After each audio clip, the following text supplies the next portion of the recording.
rising, melanated people. It's a great day in the neighborhood, just loving, living, and enjoying life. Just doing what we do. I wanted to talk to you about a very serious issue today that it seems like a lot of people may not be taking it seriously. I really hope that, especially my people, I hope that you are taking it seriously. But we're going to talk about this reset that's going on. A part of this reset that's going on is that 100 food processing plants have been either destroyed or shut down. 100. That's quite a bit for this country. And they're doing it because they want to destroy you. They want you to starve. They want you to eat. They want to change your way of thinking. And they want to change how you eat and what you eat, so it's more economical for them to produce and make higher profits is a part of it. But the key part is the World Economic Forum. There's a video floating around out there, and you can do your research on this. Do your research. If you don't know who the World Economic Forum is, you really need to know. And there's a guy out there, he was at one of their meetings, and he said that they had plans to reduce the world population by 50% by 2023. He said it started this years ago. And when he said that we're well on track and I'm confident that we will reach that goal, people stood up and gave him a round of applause, standing ovation. If we're talking about killing off other human beings on this earth, he got a standing ovation. That's how sick these people are. And if you don't believe it, once again, like I always say, please do your research. It's out there for you to see. And you need to know these things. Not only have they destroyed these 100 food processing plants, but there's a plant in Ontario, Canada, that came out and made a statement that they're going to be producing 9,000 metric tons of crickets per year for consumption for pets and humans. So basically, you have to pay attention and draw lines and connect the dots. So basically, they're saying that meat is not going to be available. The meat, traditional meat that we know, is not going to be available. And here's what we're going to give you, and you can take it or leave it.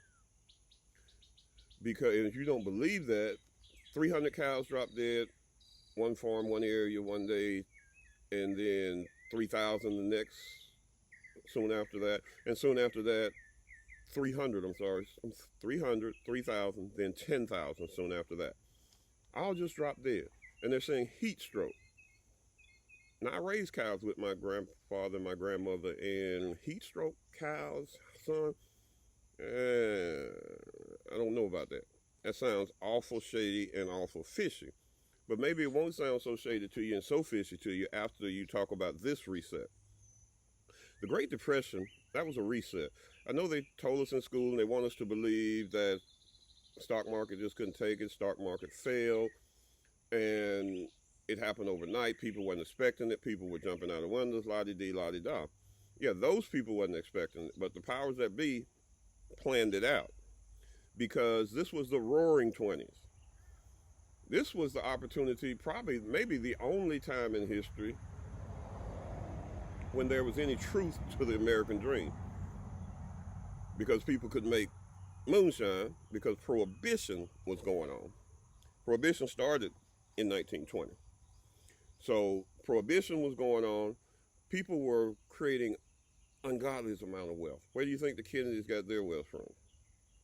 You know, so they couldn't have all these new people coming into their world and making all this money, you know. So something had to be done about it. Then they also had a problem that black people were flourishing and had been for years before the 20s. They were flourishing and they had their own towns, Rosewood, Greenwood, all of these towns that they had. And if they didn't have their own towns, they had their own black businesses and black neighborhoods in these areas that they could do things in, you know, so this had to be destroyed. And if you follow your history and look, in 1919, right before the 20s, they were fed up with this. and there was uh, a year of great rioting.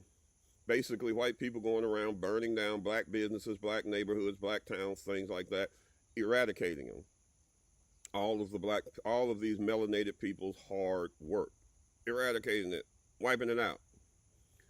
So when they did all of that, then comes the 20s, and they say that's not enough. Black Wall Street was still there after the riots and doing well, destroyed 1921. Rosewood, still after the riots and doing well, destroyed in 1923. You see, the 20s was also the area of the Great Black Migration. So a lot of black people, these rich people in this World Economic Forum or whatever, they're getting really nervous. A lot of black people are moving into the cities, competing with jobs for white people and competing with housing for white people. They're leaving the South, coming north to the cities. And then you have, like I said, prohibition. And they're making all this money. And some black and some melanated people and non-melanated people were making money hand over foot. And it was just too easy for the average Joe on the street to get a steal, get some corn, get some sugar, and go to work. It was just too easy. That had to be stopped. So enter the Great Depression, 1929. By 1929, they were tired of it, had to be stopped. The Great Depression rose in, and everybody, except those higher echelons, lose ground. They're pretty much wiped out. So, and then the key thing about it is, look how close it was. Great Depression, 1929,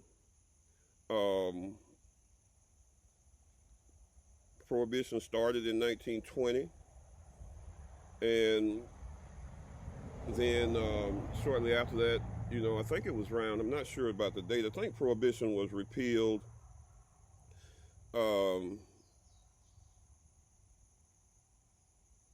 I don't know. Yes, I do. Prohibition was repealed in 1933. So shortly after they reset everything, had everything burned, then Prohibition is repealed. So these people can't, 3 years later, 3 or 4 years later, the Prohibition is repealed. And these people don't even have the resources to rebuild what they've lost. And anybody in the process of rebuilding what they lost, they're not going to fulfill it because, now the government regulates making of liquor, alcoholic products in the U.S.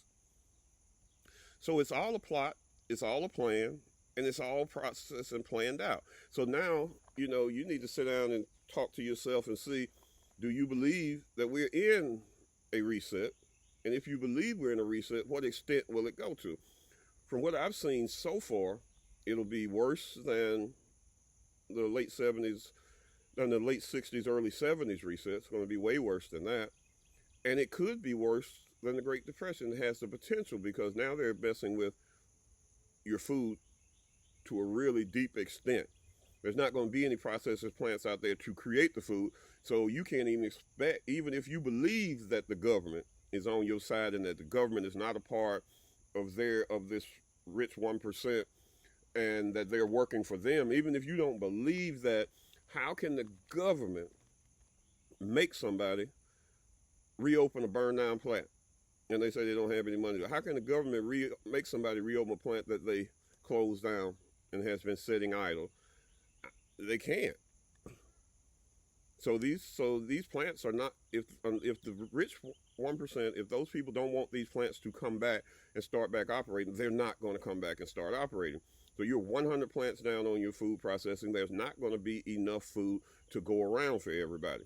And the shelves have been getting empty for a year, since that C word started. The shelves have been getting empty. Emptier and emptier. And you can't find everything. And if you can find it, there's an exorbitant price hiked on it. $3, $4, $5 since 2021. Gas is through the roof. Even if you've got a tiller, a tractor, or something like that, they're making it so you can't afford to put gas in it to make products, to make food for yourself or to sell, because the gas is so high. So that's why gas prices are going up. Got nothing to do with the war. They're trying to make sure that you cannot afford to feed yourself, that you cannot afford to, even if you own land, like I say, own a tractor, own a tiller, they're going to make it so that you can't afford to do that. Seed prices going up, fertilizer prices going up, ridiculous.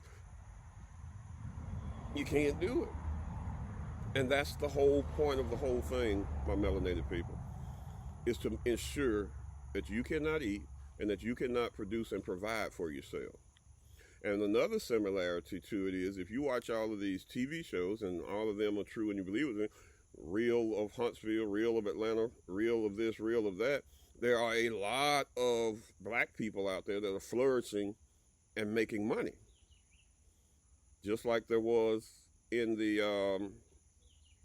in the 1920s and before the 20s, creating towns. There are plenty of people who have bought land who are talking about starting their own towns once again, like Rosewood and Greenwood, and functioning like that. They're cutting that off before that even happens with this reset.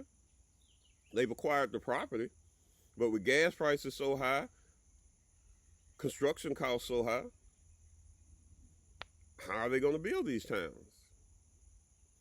And that's the plan, people. You've got to look deeper. You got to connect those dots. You got to connect those lines. You got to see where it's going, and you have to pay attention. But that's all I have for you on that, my beautiful melanated people. Know that I love you, care about you, think the world of you, and always remember, please always remember, that you are a great people. That they didn't just, as I always say, that they didn't just find you with your thumb up your butt in a loincloth in Africa doing nothing. You were a great civilization before them, and you're going to be a great civilization after all of this is said and done. So be blessed, my melanated brothers and sisters, and ashe.